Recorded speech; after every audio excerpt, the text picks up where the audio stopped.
출애굽 여정을 보면 우리의 신앙 여정이 지금 어느 정도 가고 있는지를 알 수 있습니다.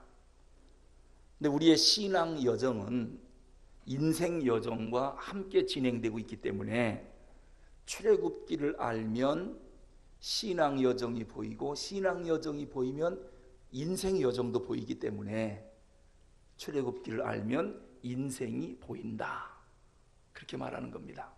그래서 출애굽기를 공부하다 보면 내 인생이 어떤 인생으로 어떻게 가고 있는지를 우리가 알 수 있습니다. 그래서 어떤 분은 이미 애굽을 출발했고 광야를 벌써 다 지나 가나안 땅에 들어가 있는 성도도 있어요.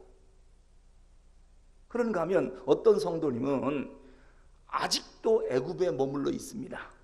세상 죄악의 굴레를 벗어나지 못하고 예수님을 아직도 인격적으로 못 만나서 여전히 사망의 음침한 골짜기에서 고통당하고 있는 그런 성도들도 있습니다. 그런가 하면 어떤 성도님은 홍해는 건넜습니다마는, 즉 세례는 받았습니다마는 여러 광야 학교를 지금 열심히 통과하고 있습니다. 아주 힘겹게 5개 광야 학교를 통과하는 그런 성도도 있습니다. 그런가 하면 어떤 성도는 광야길을 걷다가 큰 문제가 발생해서 이 문제를 어떻게 해결해야 될지 해결 방법을 몰라 원망과 분노에 휩싸여서 살고 있는 그런 성도들도 있습니다. 이스라엘 백성들은 출애굽한 이후에 5개 광야 학교를 통과했습니다. 이미 앞서서 우리가 배운 바 있습니다마는 첫 번째 광야 학교가 스루 광야입니다. 여러분, 스루 광야는 정말 기대감을 갖고 출발했습니다. 그랬더니 마실 물이 없는 거예요. 마라라고 하는 곳에 도달해서 물이 있다고 해서 떠먹었더니 쓴 물이에요. 기대감이 다 무너졌어요. 여러분, 인생 살다가 뭔가 기대치가 있지요. 그런데 어느 날 내가 저런 인간을 믿고 살았다니 기대감 무너졌지요. 그리고 사업에 대해서도 큰 기대감을 가졌는데 이게 또 휘영청거리고 기대할 수가 없는 거예요. 어떤 사람은 돈을 기대했다가 기대감이 무너졌고, 명예를 기대했다가 기대감이 무너졌고, 어떤 사람은 건강, 어떤 사람은 자식, 기대치가 컸었는데 다 무너져요. 왜 그런 줄 아십니까? 지금 광야 학교인 스루 광야에 입학해서 그래요. 그럼 이 기대감이 무너질 때는 어떻게 이 문제를 해결할까? 좌절하고 넘어집니까? 아니지요. 나뭇가지를 꺾어다가 쓴 물에 던져 넣으라. 그랬더니 쓴 물이 단물로 바뀌어서 물을 마시게 된 거예요. 여러분, 이렇게 기대감이 무너질 때는 십자가예요. 이 나무는 십자가를 상징해요. 그래서 기대감이 무너질 땐 뭘 붙잡으라? 십자가를 붙잡아. 십자가 하면 무너졌던 기대감들이 다시 회복되는 거예요. 목말랐던 목이 다시 마실 물을 하나님이 주시는 거예요. 십자가 붙잡는 훈련시키려고 기대감이 무너지는 거예요. 그 다음에 두 번째 광야 학교는 신광야였습니다. 신광야에 왔더니 애굽에서 갖고 온 양식이 다 떨어졌어요. 충분한 양식을 갖고 못 나왔거든요. 1달, 2달 먹으니까 양식이 다 떨어졌어요. 경제 문제가 발생해요. 여러분, 혹시 지금까지 사시면서 버스 탈 돈도 없었던 그런 적이 있습니까? 넉넉했던 가정 경제가 완전히 폭삭한 거예요. 먹을 양식이 떨어졌어요. 쌀독에 쌀이 없어요. 지금 경제적으로 얼마나 힘든지 몰라요. 여러분, 인생 살면서 그런 일 겪습니다. 항상 넉넉하고 풍요로운 게 아니에요. 정말 우리가 지금 이렇게 여유 있게 사는 것은 하나님의 특별 은총입니다. 근데 항상 우리가 은혜 가운데 살면 좋겠는데 그렇지 못할 때는 또 훈련받아요. 경제적으로 심각한 문제가 올 때가 있어요. 신광야가 바로 그 훈련이거든요. 니들 먹을 것 떨어지면 어떡할래? 어떡하겠습니까? 모세가 그 방법을 알려줘요. 하늘을 향해서 울부짖습니다. 라흐. 이건 어떻게 우는 걸 말하느냐 하면 어린애기가 엄마를 찾을 때 아주 자지러지게 울어요. 엄마가 빨래하다 말고 난리 난 줄 알고 다 집어던지고 방으로 쫓아들어가요. 왜? 하도 울으니까. 이걸 보고 부르짖다라고 하는 말이에요. 우리가 하나님 앞에 그렇게 2시간만 울부짖으면 문제 해결돼요. 우리가 2시간도 못해요. 그렇게 울부짖질 않아요. 여러분 2시간만 울부짖으면 성령의 불 쏟아집니다. 오늘 경제적인 문제, 신광야의 커리큘럼은 경제적인 문제예요. 그럴 땐 부르짖어라. 아주 목이 터져라고 해결될 때까지 하나님 앞에 기도하는 훈련을 시키려고 신광야로 이끌어온 것입니다. 이제 그 시험이 통과되자 하나님은 가나안 땅으로 그냥 들여보낸 게 아니라 3번째 광야 학교로 입학을 했습니다. 그게 바로 오늘 우리가 읽은 르비딤 광야입니다. 르비딤 광야.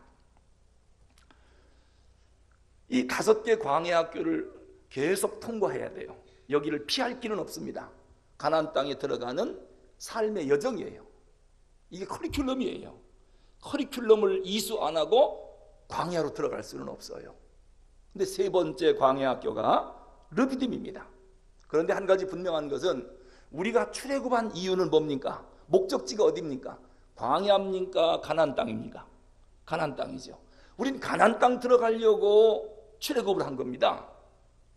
중간에 훈련받는 광야가 우리의 목적지가 아닙니다. 여러분, 우리는 왜 세례를 받고 예수를 믿습니까? 광야 생활하려고 세례받은 게 아닙니다. 홍해를 건넌 것도 목적지는 가나안 땅입니다. 오늘 17장 1절에 보니까 드디어 이스라엘 백성들이 3번째 광야 학교에 입학을 했습니다. 우리 같이 한번 읽어보겠습니다. 1절입니다. 시작. 이스라엘 자손의 온 회중이 여호와의 명령대로 신광야에서 떠나 그 노정대로 행하여 르비딤의 장막을 쳤으나 백성이 마실 물이 없는지라. 아멘. 여기서 중요한 단어가 나옵니다. 이스라엘 자손의 온 회중이 여호와의 명령대로. 신광야에서 르비딤으로 온 것은 누구의 명령입니까? 여호와 하나님의 명령입니다. 이스라엘 백성들이 움직이는 모든 출애굽 여정은 자기들 생각대로, 자기들 계획대로 자기들이 여행 일정을 잡아서 움직이는 게 아니라 낮에는 구름 기둥, 밤에는 불 기둥이 움직이는 것에 따라서 여행이 결정됩니다. 하나님이 명령하는 대로 그들의 광야 여정이 결정되는 겁니다. 하나님이 계획하는 대로 걸어가는 겁니다. 그래서 와봤더니 어디냐? 르비딤 광야예요. 여러분, 르비딤 광야는 어떤 곳이냐면 한마디로 스루 광야는 비록 쓴 물이지만 물이라도 있었습니다. 그걸 나뭇가지를 넣어서 단물로 바꿔서 목이라도 축인되거든요. 그런데 르비딤 광야는 그 쓴 물조차도 없는 곳이에요. 아니, 하나님이 인도하는 여정이 왜 이렇게 지독한 곳으로만 인도합니까? 우리 생각대로 갔다면 좀 잘못된 갈 수도 있어요. 더 악한 곳으로 갈 수도 있어요. 우리는 모르니까. 근데 하나님이 인도하는 길에 왜 이렇게 지독한 광야길로만 인도하십니까? 하나님이 길을 몰라서 그럴까요? 아니면 뭔가 깊은 뜻이 있어서 그럴까요? 틀림없이 하나님의 뜻이 있다. 그렇죠? 우리 예수 믿는 사람들 아닙니까? 그런데 예수 믿는 사람들의 생활이 왜 이렇게 어려운 대로 계속 갑니까? 풀릴 기미가 안 보여요. 스루광야 쓴 물이지만 마실 물이 있었어요. 신광야 그래도 배고팠지만 굶어 죽진 않았어요. 이제 르비딤 광야는 인생 끝나는 거예요. 어떻게 하나님이 인도하는 길에 이런 어려움이 계속됩니까? 좀 예수를 믿으면 힘들다가도 환경이 좀 좋아져야 전도도 쉽고 예수도 믿을 맛이 나는 거 아니겠습니까? 그렇게 열심히 믿는데 왜 일은 자꾸 꼬여 돌아가고 나쁜 쪽으로만 갑니까? 이거 믿음 약한 사람은 실족할 것 같아요. 이거 계속 믿어야 될지 말아야 될지 이런 환경까지 가게 되더라는 거예요. 지금 르비딤 광야가 바로 그겁니다. 그럼 하나님이 몰라서 이 백성을 거기로 인도하셨을까? 아니면 이 심각한 광야로 집어넣어서 뭔가를 하나 교육시키려고 여기에 넣었을까? 이것이 광야 학교의 커리큘럼 중에 하나예요. 군 입대하면은요, 훈련 가운데 이 독가스실에 들어가는 훈련이 있습니다. 거기 들어갔다 나온 훈련병들은 눈물, 콧물, 한마디로 죽을 것만 같아요. 뭐 그동안에 힘들고 여러 가지 어려운 훈련 과정이 있지만 이 독가스실에 들어갔다 나오는 것은 이건 진짜 죽으러 들어가는 거거든요.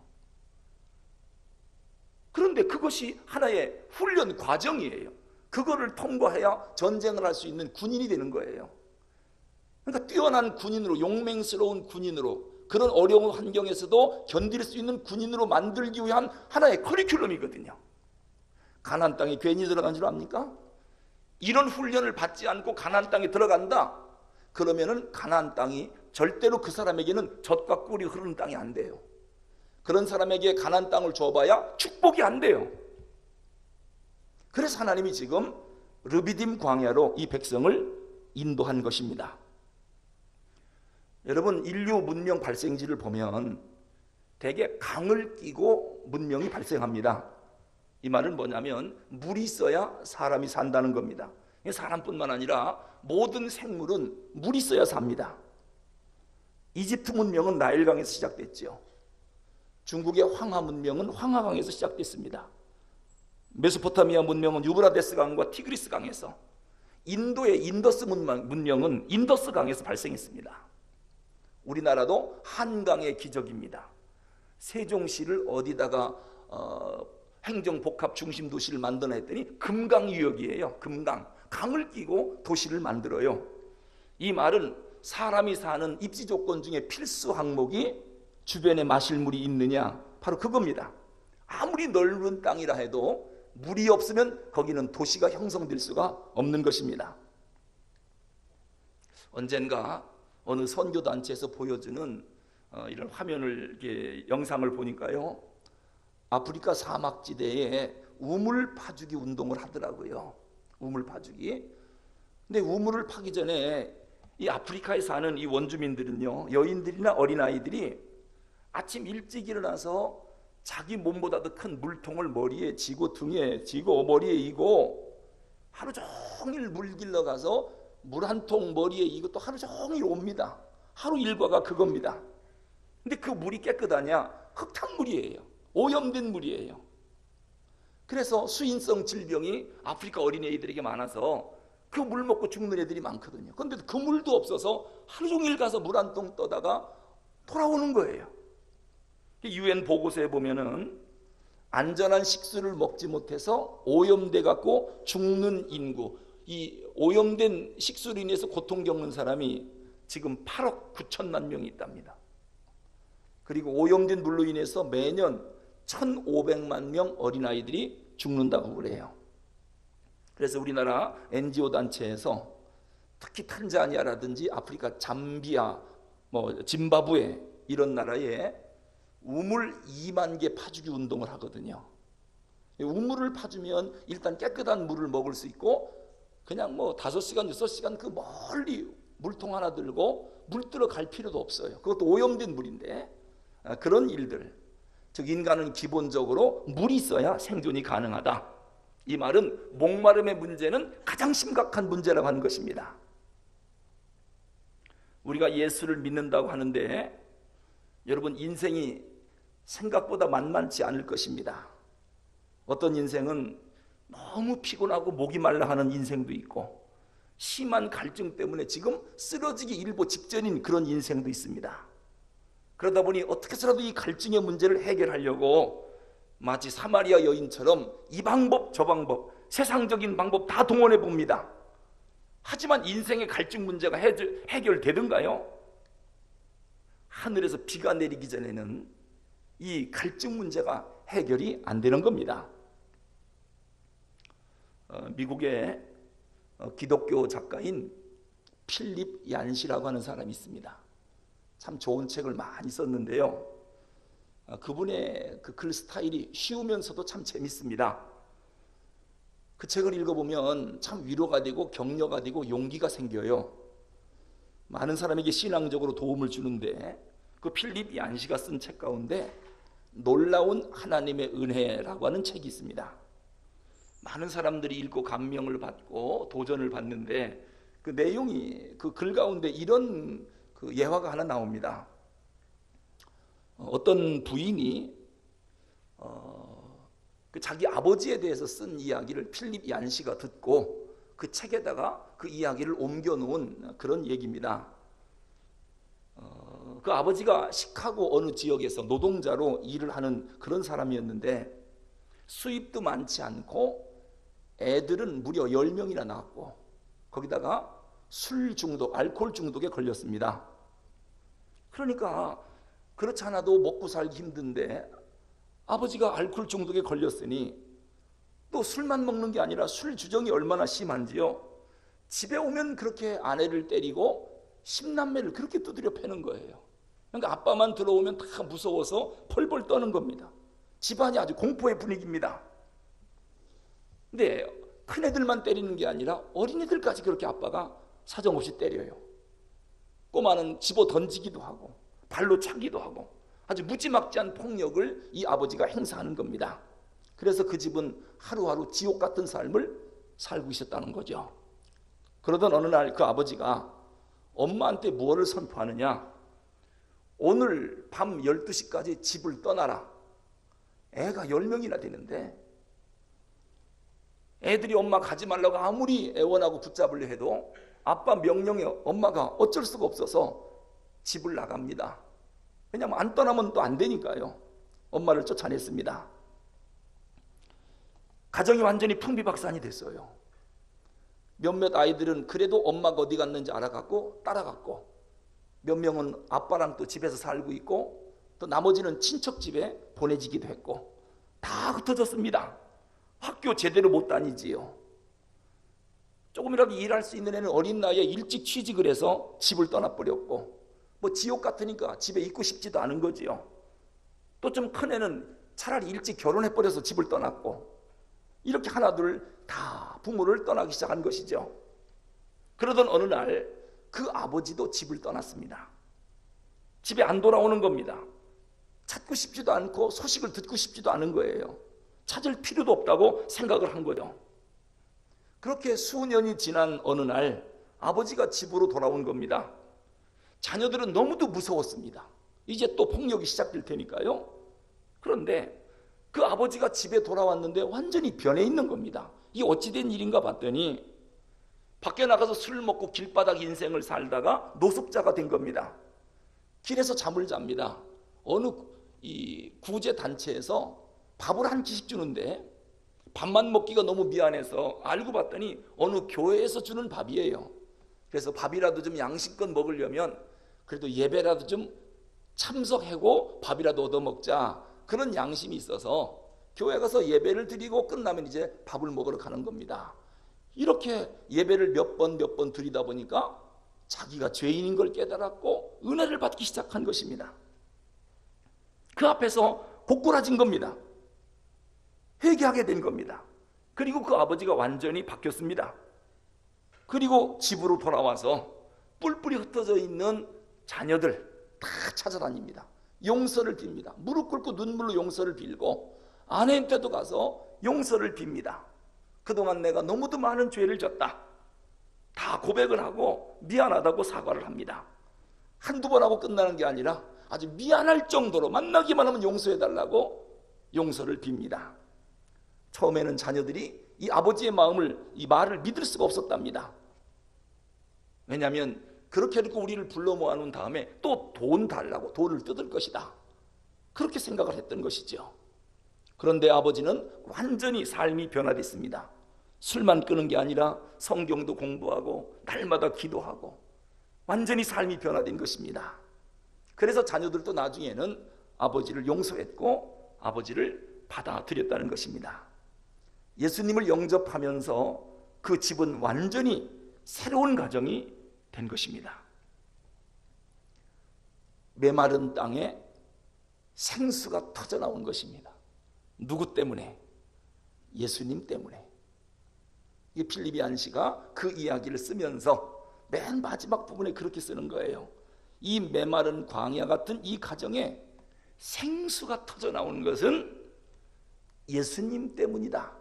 그래서 광천수가 터졌다 라고 기록을 하고 있습니다.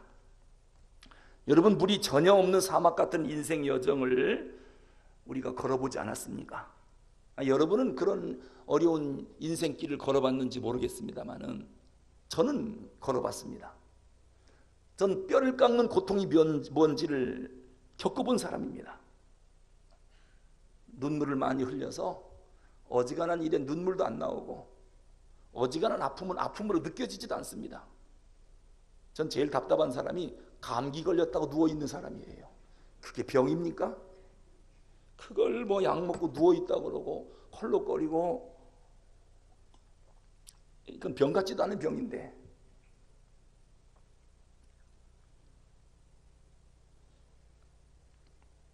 오늘 출애굽기 17장에 보면 신광야를 지나 지금 르비딤 광야에 도착을 했는데 지금 이스라엘 백성들에게 최대의 위기가 온 것입니다. 그건 마실 물이 전혀 없는 겁니다. 수르광야처럼 쓴 물도 없습니다.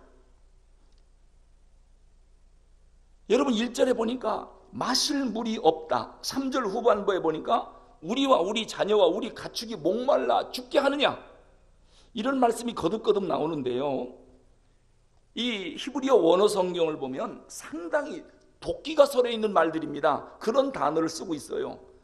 욱하면 모세를 꼭 죽일 것 같아요. 사실 수르광야나 신광야에서는 원망을 했지만 모세를 죽이려고까지는 안 했거든요. 근데 이 르비딤 광야에 와서는 이 표현을 보니까 지금 모세를 여차하면 죽일 것 같아요. 그런 표현을 쓰고 있습니다. 모세와 이제는 직접 한번 대적해서 싸우겠다는 겁니다. 여러분, 가나안 땅의 특징은 감사거든요. 광야의 특징은 원망입니다. 근데 이 르비딤 광야의 특징은 이제 원망을 지나쳐 다툼과 싸움과 이제는 살해하겠다고 달려들 정도로 심각한 위기가 르비딤 광야에서 일어나는 겁니다. 자, 그러면 이 목마름, 이 싸움, 이 다툼을 어떻게 해결할까? 하나님은 수르 광야에서는 나뭇가지를 꺾어라, 십자가를 붙잡으라, 그리고 신광야에서는 하나님 앞에 부르짖어라. 그럼 경제 문제 해결된다. 자, 그러면 이 르비딤 광야는 심각한데 어떻게 이 문제를 해결하라고 하나님이 알려줄까요? 하나님이 이 시험을 통해서 백성들이 어떻게 되기를 원하고 계실까라고 하는 것입니다. 사실 하나님은 이러한 연단과 광야 학교를 통해서 이스라엘 백성들 스스로가 하나님 앞에 기도할 줄 아는 백성까지 자라기를 원하는데, 수르광야든 신광야든 지금 르비딤 광야든 문제가 터지면 이 백성들은 하나님 앞에 엎드려 기도하려고 하는 게 아니라 모세만 쳐다보는 거예요. 스스로 기도할 줄을 몰라요. 스스로 하나님을 찾을 줄을 몰라요. 그리고 무조건 모세에게 원망하다가 이번에는 모세를 죽이려고까지 하는 거예요. 자기가 하나님 앞에 1대1로 해결할 줄을 몰라요.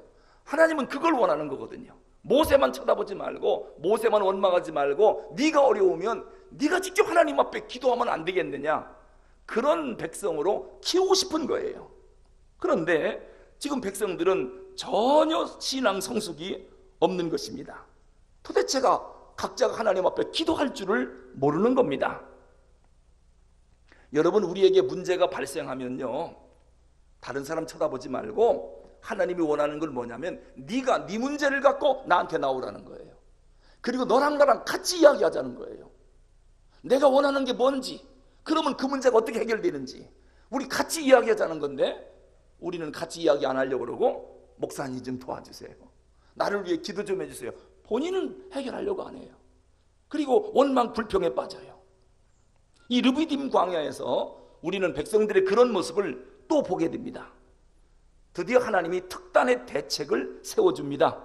그게 바로 뭐냐면, 너 손에 뭐 있느냐? 지팡이가 있습니다. 그럼 그 지팡이로 무엇을 치라? 반석을 치라는 겁니다. 그 반석에서 물이 흘러나오게 해준 것입니다. 반석에서 물이 터져 나오므로 문제가 해결됐습니다. 여러분, 우리가 인생 살면서 이 목마름의 갈증 문제 어떻게 해결할 겁니까? 이 집도 찾아가 보고 저 사람도 찾아가서 부탁도 해보고 좀 도와달라고도 해보고 별의별 방법으로 이 갈증 문제를 해결하려고 해보지만 이게 해결이 안 돼요. 하나님께서 해결하는 방법 알려주는 거예요. 반석을 치라. 그런데 이 반석도요, 거짓 반석이 너무 많아요. 사람들이 치긴 치는데 제대로 된 반석을 치는 게 아니라 어떤 사람은 로또의 반석을 쳐요. 그게 해결될 줄 알고, 어떤 사람은 사랑의 반석, 뭐 사랑이면 뭐가 해결될 줄 알고, 이런저런 방법. 은을 사랑하는 자 은으로 만족하지 못하고 풍요를 사랑하는 자 소득으로 만족하지 아니하나니 이것도 헛되도다. 전도서 5장 10절에 나와요. 혹시 돈 있으면 갈증 문제 해결되지 않겠나? 그래서 은을 쳐보는 겁니다. 반석을 쳐보는 겁니다. 해결이 안 돼요. 더 목마르고 더 괴로운 것입니다. 그때에 하나님께서 반석을 치라고 하는데 이 반석이 무엇을 상징하느냐? 고린도전서 10장 1절에서 4절에 보니까 먼 훗날 사도 바울이 반석이 무엇인지를 알려주고 있어요. 형제들아, 나는 너희가 알지 못하기를 원하지 아니하노니 우리 조상들이 다 구름 아래에 있고 바다 가운데로 지나며 모세에게 속하여 다 구름과 바다에서 세례를 받고 다 같은 신령한 음식을 먹으며 다 같은 신령한 음료를 마셨으니 이는 그들을 따르는 신령한 반석으로부터 마셨음에 그 반석은 곧 그리스도시니라 그랬습니다. 반석이 누구라고요? 그리스도이시다. 바로 그겁니다.